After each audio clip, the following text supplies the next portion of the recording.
Welcome back, guys. This is part 2 of our look at the Alliance version of the pre-patch quest content that's coming before Battle for Azeroth actually comes out in August. So we left off last time flying towards Darnassus, and we can see Teldrassil is burning in the background, and it looks amazing, it really does.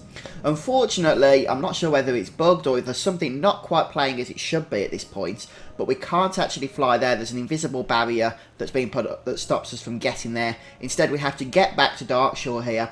You can see there's a white bubble on the map. We need to actually go over to the NPC and revert this place back to its normal state. Once we've gone ahead and done that, we can then make our way over to Darnassus. And of course, it is going to be the standard version of the city at this point. I'm not sure how this all works together. The fact that it was burning a moment ago, and now it's all back to normal again. I'm not sure exactly how this is bugged, or if it's supposed to be working like this, or if I'm just missing something completely. But anyway, that's the way it is. So we're going to head to the portal here from Ruteran Village, and we'll go ahead and speak to the quest, advancing our progress. I serve the Kaldorei. And next up, our task is to rally the Druids of the Claw here in order to help and aid us in our fight against the Horde. So once again, I'm just not sure why we're doing this in the normal version of Darnassus. I'll be interested to see how this plays out on live. So there's 3 NPCs that we need to speak to here, and the Priestess of the Moon is the final one. Then we can return to Ruteran Village in order, just by the Draenei boat here, or the Night Elf boat, to hand in the quest and get the follow-ups. That sound. Could it be? Shondo, the Horde is approaching from the north. The north? How did... Oh, they scaled the mountains of Felwood. Of course. The wisps. They're growing disoriented. The wall is failing. Horde forces are advancing upon Lordanel. Champion, to me! And we're going to head back over to Darkshore, where the intensive questline does indeed continue at this point. And as I mentioned in the last video, this is quite a substantial questline for pre-patch content, which is why I'm really hoping that we'll be able to continue to enjoy this content even after the expansion launches, if we choose to do so on our ults or whatever the case may be. So there's 3 quests for us to engage with here, and they're pretty much standard kill and collect quests. By collect, we actually just have to rescue the NPCs here. These are the residents of Lordanel, and we're going to go ahead and kill the Horde as we rescue these guys, including 2 named NPCs as well for the Action This Day quest. So the 2 NPCs in question are Gormot the Axefall and Rargosh Bloodwish. So we'll take care of those, finish off this quest, and then we'll go and hand him. So there's plenty of Horde as well around these NPCs in order to fulfill the quest objective for defending Lordanel. So I'd recommend going straight for these guys. That way you don't end up killing more Horde than you need to save yourself some time. And looks like there's a lot of stuff going on over here actually. I'm not sure what this is about. But nothing to do with us, so we'll stay well clear of it. One thing I did forget to do, I was hoping to test out, is the new Warfront feature. Or War Mode feature rather. I think that's possible to set up on this particular server, which is a dedicated server just to the pre-launch content. I am glad you stand with us. Okay, so we'll hand these in. And then next up, I believe it's back off to the Druid dude. I serve the Yep, back off to Malfurion. And he's not too far away actually. So I'm going to be quiet for the upcoming cutscene when we find Malfurion, but if you take a quick snippet at the map there, you might see some world quests. We'll look at those later. They're gone again now, and I'll be quiet.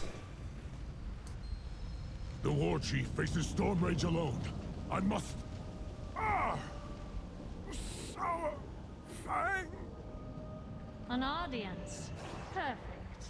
Stay still, Alliance dog. Watch me strike down one of your greatest heroes. A dishonorable blow. I regret it. Regret nothing. You did well. It was not my place to interfere. My victory was inevitable. He was merely wasting my time.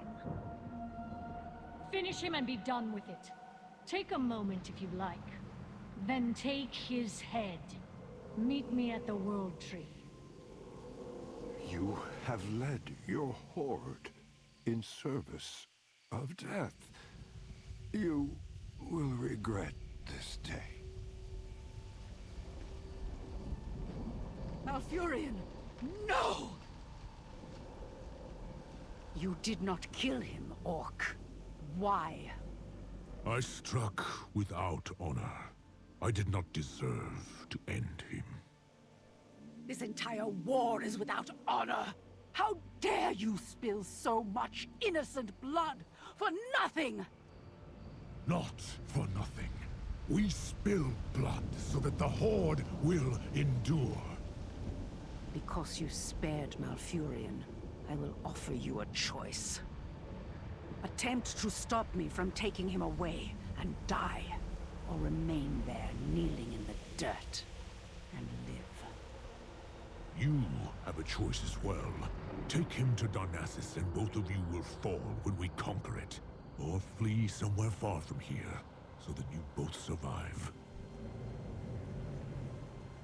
This war is lost. Teldrassil will soon fall. Take my hippogriff to Darnassus. Ensure that the Horde's occupation is as tolerable as it can be. King Anduin gave me a hearthstone back to Stormwind. There I will tend my love's wounds and help my people. And it's back off again to Darnassus as we head over to Teldrassil. And this is actually going to be the on fire version of the tree. So we actually do get to see it here at last, which is pretty amazing. And this is where our next part of the quest chain is going to be taking place.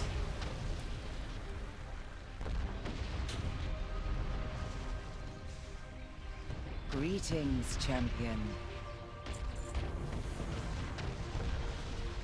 Our quest then is going to involve evacuating 982 Darnasian citizens, and we have to do so in 3 minutes time. But I'll just skip ahead here and you can see that with just 25 seconds to go we're nowhere near that target. Well, by this point I figured out that it turns out obviously you're not going to rescue 982, it's just not going to be possible.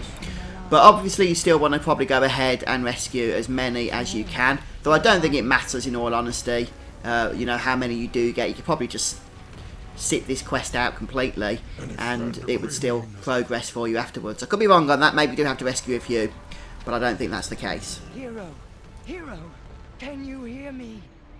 I am relieved. I found you. Astari, hurry. Evacuate the city before it burns. Mia! Mia!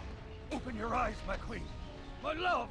You can't stay here any longer! We must escape through the portal! The tree. They're burning the tree. The child. Save her. Leave me. Never! I'll take you both! Astari! You've done all you can! Command the priest to come with us! They will not go. The Banshee murdered my son. Stole my... As for the likes of us then, it's time to return back to Stormwind, head to the keep and update Anduin on everything that's been going on here. So one thing I did forget to mention as well is there's going to be some cutscenes that we haven't been able to see. They've not been included with this content for spoiler purposes, so we won't actually get to see those until this patch goes live. But this questline itself has been hugely extensive, and look at this, a beautiful mount reward. So for merely completing this questline, you're going to get a brand new mount. And before we finish off, we'll take a look at that. My whole life, I've prayed for peace in this world, but that dream can never be realized so long as Sylvanas Windrunner leads the Horde. She expects this atrocity to crush our spirits, shatter our unity. But this I vow, the Alliance will endure. And the Banshee Queens. Let's head outside then and we'll check out this brand new mount that we've just gone ahead and received. Let's go ahead, come mount up here, yes. The Teldrassil Hippogriff. And it's a really nice model, this one actually, I do like this one. Obviously we've had other hippogriffs before, but this is the Teldrassil version of it. And it's got these arrows in the back, these arrow quivers. And we'll just, because it's quite dark here at the moment, I think take a look in the mount pane as well. And just before we finish off for the day here, let's go ahead and have a look what those world quests were about in Darkshore that we saw momentarily earlier on. And while we do that, guys, I'm just going to say, if you enjoyed watching this video, please do leave a like for me, and make sure you're subscribed to the FuzzfingerGaming YouTube channel. Also, let me know what you think, what your thoughts are of this particular questline, this pre-Battle for Azeroth content here for Alliance. And I'll probably try out the Horde version as well, see how that compares. But here you can see the epic rewards that you'll get if you complete this particular set of world quests. And I'm assuming because they're world quests, they're going to reset, and there's going to be different quests as well that aren't up at the moment. But thanks for stopping by today, folks. It's been fun. I'll see you again soon. Goodbye.